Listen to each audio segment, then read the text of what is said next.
Welcome to The State of Us. Real people with honest opinions and the future of responsible media. Here's your host, Justin T. Weller. Thank you all for tuning in. The new Nafta, or also known, what it's likely to be called, is the United States-Canada-Mexico Agreement, or USMCA. So that's what we're looking at today. The Wall Street Journal released a piece about a half hour ago at the time of recording this that has the 10 things you need to know about this new trade agreement. So we're going to look at each of those 10 things and try to give you our analysis of whether or not they are a positive or negative, and then talk a little bit at the end about what it means for Trump. Is it a win for Trump or not? So we'll do the news analysis, and then we'll do the political analysis. And of course, we'll look forward to your engagement on that. But we couldn't begin this conversation without your friendly redneck liberal, Lance Jackson. The new Nafta, or the USMCA, United States Marine Corps. All right. The USMCA.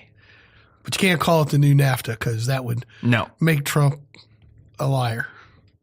Well, I mean, like I said before the show, it's the new version of NAFTA.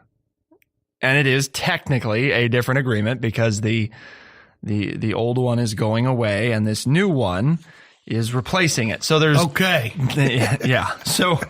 So first up here is the auto industry, which of course, I mean, it's got to come first.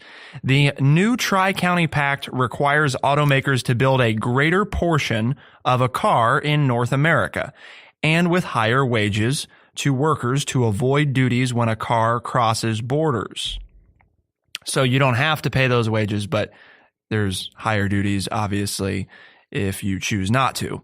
And that's obviously a big win for Detroit's Big Three automakers, which rely heavily on factories in Canada and Mexico for the U.S. market and can now move forward with factory investment with greater clarity.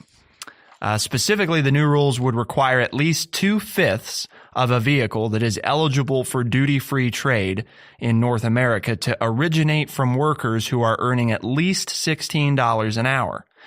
Think of it as a cap on the amount of parts coming from low-wage Mexico, but companies get credit for high-wage research and development. So my understanding of this point, there's only a few points here we're going to talk about that really are changes, or are improvements. I could contend that this may be, there's one other that I'll talk about, that this may be one of the most significant ones, right. Especially from a president who's supposedly very pro-business. The idea of the $16 an hour, if you want to avoid duties concept is a little surprising that it gets included with somebody who you would think would not be in favor of that. Now, obviously, again, it's not mandated because if the company doesn't follow it, they can just pay the higher duty. So I'm sure lots of them will figure out, which way saves us more money. Is it better to pay the workers a little bit more and in exchange, not have to pay the duty or and the $16 an hour is a far cry from what U.S. auto workers used to earn. Yes, in their heyday in the United States. It's not as good as, for example, Democrats would want it to be, of course, but it is an interesting component to have inside of a Republican, a air quote Republican president plan. But with the caveat too that I can pay my R&D guys $250,000 a year, and that gets factored into my $16 an hour that I'm paying. Yes. Or gets factored into figuring out the hourly rate. So what does that have to do? That's where your pro-business comes back. Exactly. So really you can still pay people $8, $9, $10 an hour, whatever, and then factor in your R&D salaries. Some high. It averages out to, there's your mode, median, and mean again, there, buddy, that you always get on everybody about. Yes. So all you have to do is, hey, it's average $16 an hour for all your workers. That's right. But that doesn't mean, as you're pointing out, that most of the workers. But the president of the company is making $4 million, so the average salary in the company is $300,000 a year. Yep. That is the one thing from math class that I remember the most clearly, because it really is a very valuable thing to keep in mind. And of course, it sucks if it's used against you in a situation, but we see it all the time in papers quoting, well, the average. But as Lance is pointing out, the average really doesn't mean, pun, hardly anything. I know, Lance. That was really punny. That was really punny. The mean is not what you should care about. What you should care about is the mode, because obviously that tells us what most of the workers are making. That's right. It'll be. Obviously, with a lot of this, we have to from see stat class there. Yeah, thanks. We have to see how it plays out and whether or not it has a real effect. Not that it's bad that there's a incentive for research and development, because of course that leads to innovation. But it's not great because it doesn't guarantee that, as Lance is pointing out, that 16 an hour. But that is one of the new components there. As we move on to anything else on that one, Lance? No, it's still better than what it was. Yeah. I mean, as far as if you're looking at American businesses, but notice it's cars made in North America. Yes. So it doesn't have to be made in the United States. No. And if you're a foreign 2/5 of a car in North America. And if you're a foreign car company, you can still build in Kentucky or Alabama or Ohio and beat all the tariffs that you want. Yeah, it did mention, actually, it did talk a little bit about car makers from Europe and Asia with plants in Canada and Mexico also get more clarity, but provisions about local components and export limits could complicate operations. The deal is also a win for workers and their labor unions. Because again, as Lance pointed out kind of there, it's a step in the right direction. It may not, it's not great, but it is better than what was there. And it's moving in the direction of saying, here's how much of them have to be built here. And here's also how much the people who are building them must be paid. Can we go to the sunset clause next? Because to me, that works into what this says. Okay. Because the idea is now everybody knows what they can do. Going forward, at my company, I now can make long range plans. Yep. I know what's going to happen in the future, so I can decide how much I want to invest, how much I'm going to pay. All right. That's the inclination if you just read the car piece by itself. Yes. Okay. But yeah, I understand. You want to go to the sunset clause. So it reads, the agreement will face a quote and this unquote. Is something that's new, right? Yes. The sunset clause is a brand new piece. This is a new item to NAFTA. The agreement faces a quote unquote sunset in 16 years if it isn't actively renewed or renegotiated. The three countries will meet every 6 years to decide whether or not to renew the pact, potentially keeping NAFTA. A NAFTA apocalypse. A NAFTA apocalypse. Aren't they missing an A? NAFTA, NAFTA apocalypse. Right. Well, maybe they meant it that way. 16 years in the future in perpetuity. Canadian and Mexican officials say the uncertainty of sunset clauses undermines investment in their countries. Still, companies are somewhat pleased the Trump administration didn't get the 5-year sunset clause it was seeking. So for those of you that don't remember, one of Trump's big things was, agreements have to be renegotiated all the time, which is reminiscent of how he ran his businesses, right? I mean, it's always, if the deal turns bad at any point for us, we want to be able to. I walk away and I won't pay your workers. Right. So he didn't get the 5-year thing. We got 16. But it is a new, but it has to be renegotiated every 6 years. Right. Like if we meet. Or renewed. So if the three countries meet in 6 years. Right. And can't come up with anything, then the clock begins to tick on the 16-year mark. And at 16 years, it's done. Mm-hmm. And so while it gives some clarity to manufacturers who want to invest in Mexico or the United States, it's tough to pull a trigger when your management people say it's going to take 20 years for us to see a gain for this. Well, do I pull the trigger or not? Because in 16 years, we might be out of the deal. Yeah. Now, it is better than 5 years. So I grant that. But so that's the caveat that I wanted to make sure everybody understands, is that it's still a kind of an iffy proposition for American companies to invest in Canada or Mexico, Right. any long range manufacturing, because you don't know for sure what agreement you're going to be working under every 6 years. Yeah, as it noted, companies are somewhat pleased the Trump administration didn't get the 5-year sunset clause it was seeking, which would then lend itself to what you're saying, which is obviously if you're a company, you like certainty to the extent you can have it. And even if you don't love the deal, at least if you know that it's going to be this way for a while, you can figure out how to work the deal to your advantage. And anytime that there's a potential of a sunset, then you have that, you're going to be weary to invest quite as much just because you can't know if it's going to stay the same, and you don't want to do something and then it get undone and you have put a bunch of money into it. So those are two of some of the very significant changes. Quickly here, I'm going to rattle off a couple just so we get through them, that are unchanged. So, or that are, basically a wash, that are just the same. So in manufacturing, not much has changed other than the auto stuff we mentioned. In the rest of the manufacturing industry, we're pretty much right where we were. Same thing with steel. The tariffs that the Trump administration has put in place are not getting lifted as part of this. He said they'd have to be negotiated separately. So that's another area that's not really changing. But most of the steel tariffs are still going to be in place. Right. But most of the other tariffs, there's going to be relief from Mexico and Canada. Yes. Other than steel. Right. Steel is the one that doesn't. Steel and aluminum are going to be negotiated separately. We shouldn't say that it changes from NAFTA. It doesn't change from the administration's current approach. The steel part stays the same. Right. Some of the other tariff things are getting lifted, and they are then thereby the same as they were under NAFTA. And so Canada and Mexico that one's a little avoid what's happening to the EU and to China. Yep. As far as tariffs are concerned.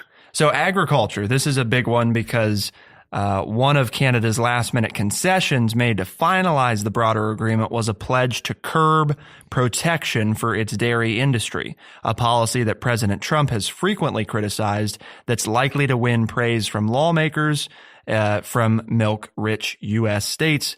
But obviously it could have political ramifications in Canada because you ceded this ground, and anytime you do that, you're, Justin Trudeau, president or prime minister, I guess, of Canada, when you go to re-election, that's fodder for your opponent to say you gave in and, you were weak and whatever. Farmers and agribusiness welcome the agreement as it is expected to preserve tens of billions in farm goods traded annually. This goes back to the tariff thing Lance was mentioning. It's going to lift some of those tariffs. It's going to remove on another product that hurt U.S. prices for pork, cheese, and other foodstuffs. Mexico and Canada have become critical pillars of demand and supply for the U.S. food and agriculture industry since NAFTA took effect back in 1994. So this is big. Yeah. I mean, this is really big because now these foodstuffs can cross borders without being affected by tariffs, I say it's huge because this is right in the middle of Trump country where this takes place. I mean, this gets the president a lot of support that was beginning to waver a year and a half into his administration because people had voted for him because he said he was going to do something about this, and they weren't seeing anything happening in that area. So right before the midterms, the fact that this is being passed is huge in the Midwest states that will benefit from this kind of stuff. Saying, of course, if the Senate does ratify the treaty. Yes. It's important to note that that part of it still has to happen. So even though President Trump has agreed and the other leaders have agreed, in each country there are different procedures for how it gets ratified. I mean, it's expected that the Senate obviously will ratify and that everything's good to go, but that could change. So just so you know, don't call us liars if, in a month or whatever, we're saying, well, it didn't go through because the Senate said no. This is what we're expecting to be accepted. So there's some wins there in agriculture. We've talked about that the changes in manufacturing and steel. We looked at the sunset clause, exchange rate curbs. Now, this is the other one that I think is perhaps the other big new thing. In a global first, the new pact includes enforceable rules to deter countries from artificially weakening their exchange rates to gain trade advantages. While the U.S., Canada, and Mexico aren't regularly blamed for this kind of infraction, the auto industry and its allies hope the rules will be included in deals with Asian countries in the future. This has been something that if you don't pay super close attention to economics, you probably haven't heard a lot about because it's kind of confusing. But Lance, do you want to try to give us a simplistic understanding of why there's been some issues with Asian countries? Well, if you drop the value of your currency against the U.S. dollar or raise it, then you either, no matter what you do with it, if you drop or raise, then you dictate what people have to pay for something. So, in Asia, a lot of times they manipulate their currency rate to improve the trade deals that they have with foreign countries and make it impossible for U.S. companies then to compete in the marketplace in these countries. So by putting this in, it's like, hey, look what we have with Canada and Mexico. So now this is something we'd like to have with you as well. Can you agree with this or not? So, it opens that door. Sure. Because as it's noted, right, this has not been something that's been like a problem with Canada, Mexico, and the United States. It's just one of those things that it's put in to maybe push negotiations with other countries. We really, like you said, we don't have any worry about Canada or Mexico doing this, but it's common practice in a lot of Asian countries, including China. Mm-hmm. I mean, we'll just say it when you say Asian countries, parentheses, China. China being the big one. Right. So it's a nice step in the direction of at least these three countries signaling we believe this is something that should be in trade agreements. This is something of value, right? Yeah. But it really... Because whatever else you agree to, if you manipulate your currency, everything else can kind of be null and void because it's like you can change your currency and then, depending on what the duties are and all that kind of stuff, it can mostly wash out the effects of what you're trying to do. And so this kind of insulates from you being able, as a country, you being able to do that sort of thing. I can agree to anything I want. Yeah. As long as I can manipulate my currency. Sure, I'll do it. And then I'll just change my currency so that the negative thing that you wanted me to do, I don't have to do. Dispute resolution. So NAFTA includes mind-numbingly complex systems to hold countries to account when they bend or break trade rules. The Trump administration officials are wary of systems that can overrule the U.S. government and have sought to weaken those systems. One system that allows foreign companies to challenge governments, investor-state dispute settlement, or ISDS, has been sharply scaled back. Trade lawyers will analyze the text of the deal so that the industries and labor unions can form opinions and influence lawmakers' votes. So this is the one area, this is probably the one thing that could be the problem for the Senate to ratify this is this part of it. If the lawyers get into it and decide that there's either not enough or too much ability to negatively impact our federal government, that could be a problem. But the attempt is to really open up and make it more free trade. I mean, so that you can't complain about what's going on. Yep. Because that's what President Trump doesn't want anybody telling us what to do or holding any power over us. So this is where he's taken a stand and tried to scale back some of these ideas. And it's just going to depend on, as people read it, which again, we haven't been privy to it. These are just kind of recaps. But once they read it, does this give the United States enough say so in deals with NAFTA? So the reason that we're talking about this on the State of Us is because we believe that our goal here on this podcast is to do what the mainstream media fails to do, which is typically either not giving enough attention to an issue or not giving the right kind of attention to an issue. And in this case, we're obviously looking at not giving perhaps enough attention to it.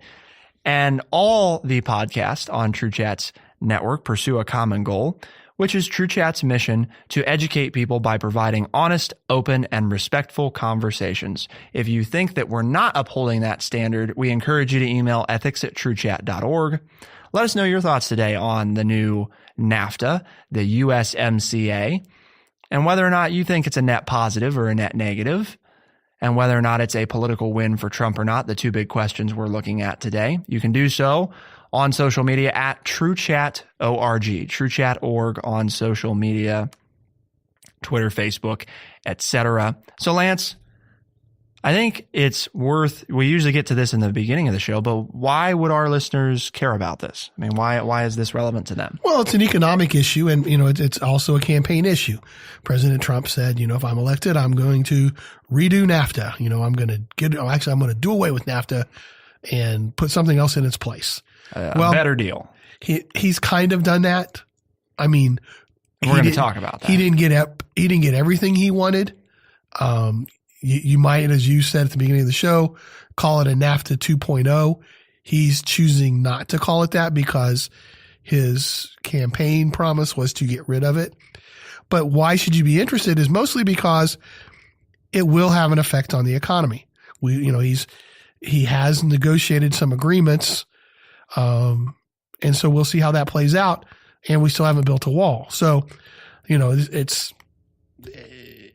there are industries in the United States that are going to benefit. We will have to see if it's ratified by the Senate and just how much effect it will have on things. Looking at it, it doesn't seem like it's going to have a lot unless you are the farmers. And that's, I think, the big piece here. I'm not sure the auto industry is as big a deal as they're trying to make it out to be. I guess we'll find out. But I think the farm issue is the big piece. Yeah. So the last two things to really look at are the tariff reviews and tariff relief. For the tariff reviews, Canadian officials fought to keep another arbitration system that allows the country to challenge U.S. duties on allegedly dumped or subsidized Canadian imports. And ultimately, the U.S. agreed to keep that system that Canada wanted. So that was one of our concessions part of getting the dairy thing that we wanted was giving Canada that win. And 8 is tariff relief. Under its agreement last month, Mexico would be protected from the brunt of any national security tariffs the Trump administration is considering on vehicles and auto parts. And Canada got a similar deal. A U.S. official said late Sunday that any respite for Canada from steel and aluminum tariffs would have to be negotiated separately, though. So again, there's that caveat for steel and aluminum.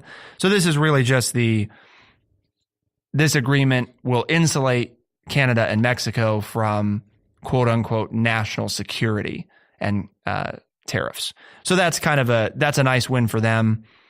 Not a huge deal for us because again, even though the president uses quote unquote national security tariffs pretty frequently, they're not much of a national security threat to us. So it's not likely that when we have the rest of this deal in place, that it's a big loss for us to give that up because we already have rules that are governing our engagement with them.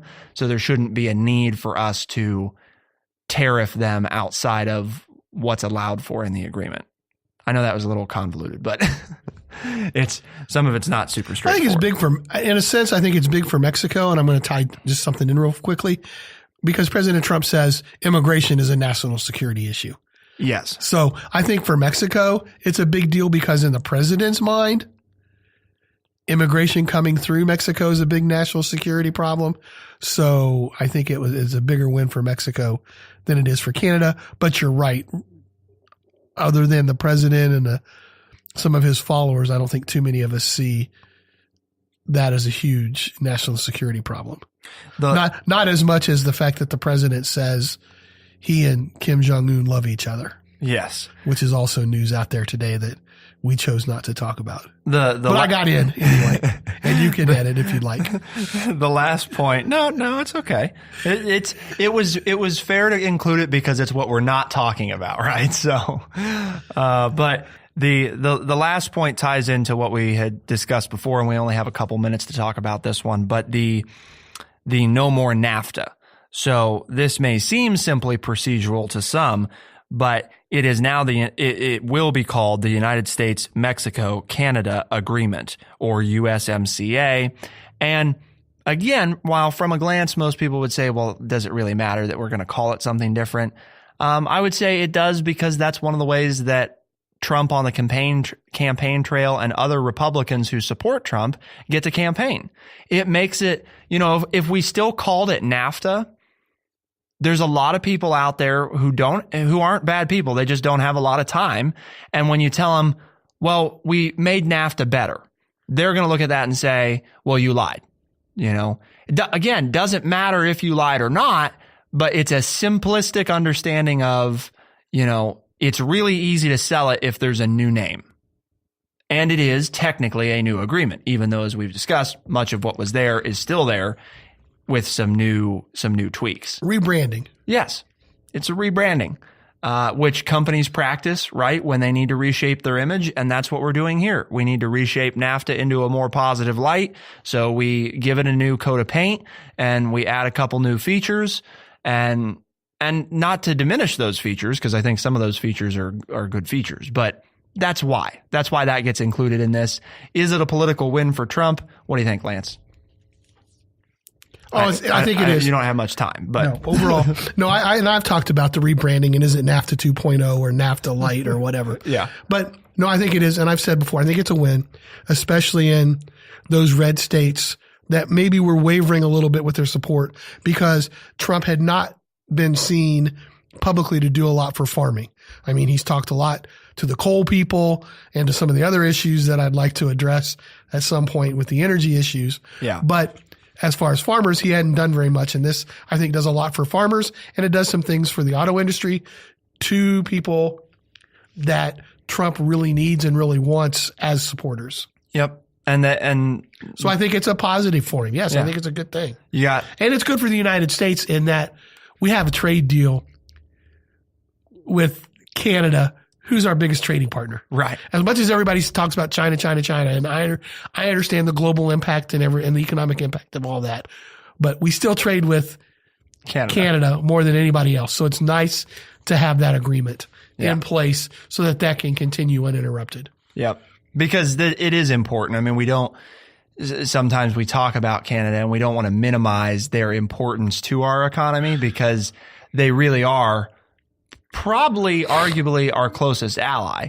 90% of the time, people, for example, probably don't remember that they have fought next to us in pretty much every armed conflict that we have entered that they had zero interest in, because that's how close they are to us. They send their people to die for things that literally for them mean nothing, or mean almost nothing, except for the U.S. is there and we care about the U.S., i.e. we go die for the U.S. I mean, so it's... but a lot of them wouldn't have jobs if it weren't for the U.S. Right. Well, and that's why do they care about the U.S.? They're economically tied to the United States very closely. They need us. On both ways. I mean, it goes both ways. Yeah. We need them. They need us. And they probably need us significantly more than we need them, but it still means that there's that close relationship that there's no reason to jeopardize. So it is nice that this, as Lance said, has gotten more finalized, and we can go back to build the economy and not worry about these companies in limbo with, what do we do? Where do we invest kind of thing. And with that, let us know your thoughts again. Is it a political win for Trump? And what do you think about the new components of the deal? Did enough change? If there were some things that didn't change that you would have liked to have seen change, let us know on social media at TrueChat.org, TrueChat.org, Facebook, and Twitter. And of course, you can find TrueChat podcasts, including The State of Us, anywhere that fine podcasts are found. including Spotify now, right, Lance? That's correct. Got to get on Spotify and subscribe to the State of Us there and all the other great TrueChat podcasts. So where all my friends listen. Yeah? Yes. Okay. For the State of Us on TrueChat in Urbana, Ohio, I'm Justin T. Weller. And I'm Lance Jackson. Thank you so much for tuning in. We'll see you next time on the State of Us. Be the change.